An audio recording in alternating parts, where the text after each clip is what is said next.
वर्ग में मैं बाप शीर्षक पाठ पढ़ाने जा रहा हूँ।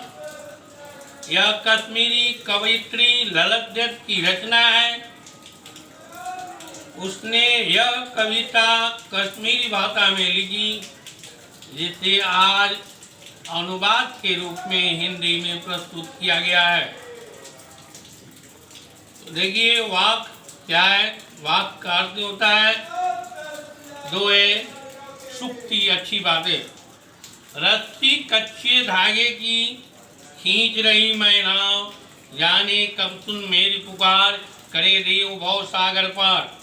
यह रस्सी कच्चे धागे से बनी हुई है। इसके सहारे मैं जीवन रूपी नाव को खींच रही हूँ। यहाँ कच्चे धागे, रस्सी कच्चे धागे का अर्थ है सांस रूपी रस्सी के सहारे जीवन रूपी नाव को इस संसार रूपी सागर में कवित्री खींच रही है।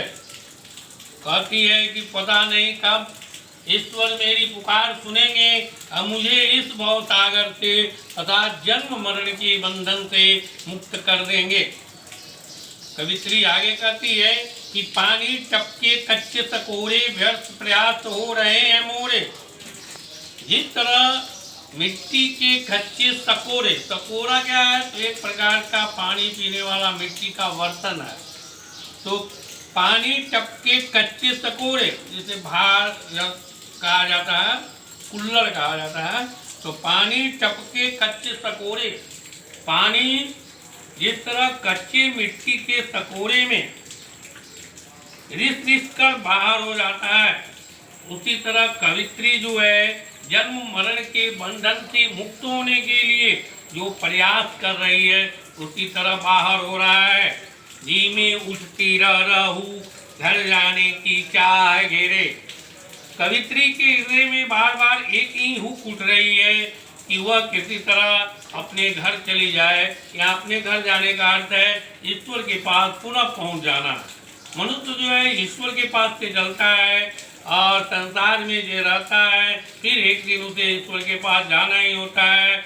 वहाँ ही सही कर्मों द्वारा वहाँ जाने का प्रयास जो है वही कवित्री को दुख का कारण बना हुआ है। वह चाह रही है कि यथाशीघ्र इन बंधनों से मुक्त होकर वह ईश्वर के पास चली जाए। दूसरा में देखिए, खा खा कर कुछ पाएगा नहीं, न खा कर बनेगा अहंकारी, सम खा तभी होगा संभावी, खुलेगी साकर बंद द्वार की। कवित्री जो है इन पंक्तियों में बड़ी गुण विषय, बहुत ही महत्वपूर्ण विषय पर ध्यान केंद्रित कराया है।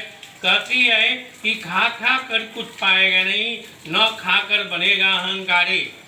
इन पंक्तियों का आशय है कि मनुष्य की इंद्रियां काम, क्रोध, लोभ, मद, काम मनुष्य की इंद्रियां आँख, कान, नाक, जीभ और त्वचा, ये जो है अपने विषयों में भटकती रहती है।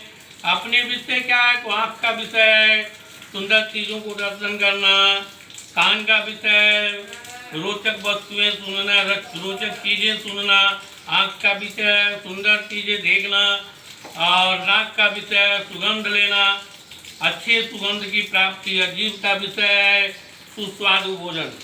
तो पांचों इंद्रियां हमारी आँख, कान, नाक, जीभ और त्वचा, और ये क्या करती है कि इन्हीं विषयों में भटकती रहती है, उसी में भटकती रहती है, घूमती रहती है।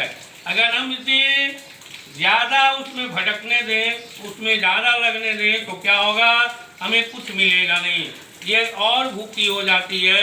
कवित्री कहना चाहती है कि खा खा कर कुछ पाएगा नहीं, अर्थात इन इंद्रियों को उनके विषयों में जितना ही हम भटकाएंगे, हमें कुछ उससे हासिल नहीं होगा। और न खाकर बनेगा अहंकारी। अगर तुमने इंद्रियों को क्या किया? अपने बस में कर लिया, तो तुम्हारे अंदर अहंकार उत्पन्न हो जाएगा, तुम अहंकारी बन जाएगा। इसलिए कवित्री मध्यम मार्ग का सहारा लेने के लिए प्रेरित करती है। कहती है सम खा तभी होगा संभावी, अर्थात इन इंद्रियों को उनके विषयों में जाना ही चाहिए, उनकी रोचक वस्तुएं मिलनी चाहिए, लेकिन अत्यधिक नहीं। उस पर काबू रखना होगा। जब हम समभाव से इन इंद्रियों को अपने बस में करेंगे तब जो है ज्ञान की ताकत, ज्ञान की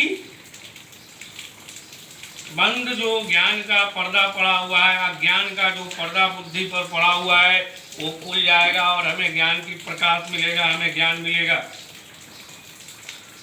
तीसरा में है, आई सीधी राह से गई न सीधी राह, सुसुम सेतु पर खड़ी थी बीत गया दिनवा।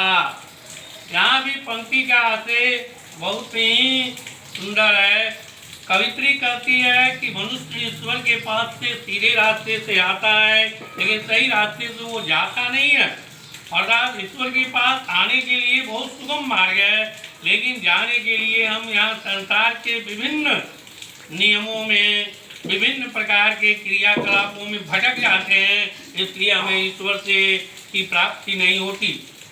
कवित्री इस चीज को कहना यह चाहती है कि यह कैसा है, तो जैसे इस परमात्मा और आत्मा का एक मिलन स्थल, एक जोड़ने वाला तंत्र है, सेतु है ना, उस सेतु पर एक खड़ी रह गई, अर्थात उससे आगे नहीं बढ़ सकी। तो आई सीधी राह से गई न सीधी राह, ईश्वर के पास से सही रास्ते से आई, लेकिन जाते समय रास्ता भटक गई, भूल गई, जिसके कारण दोनों के मिलन स्थल के बीच की सेतु पर ही उसका सारा दिन, सारा समय, सारा जीवन बीत गया। अब वह कुछ प्राप्त करने का नहीं रहा। जेब टटोली कौड़ी न पाई, माझी कूदूं क्या उतराई।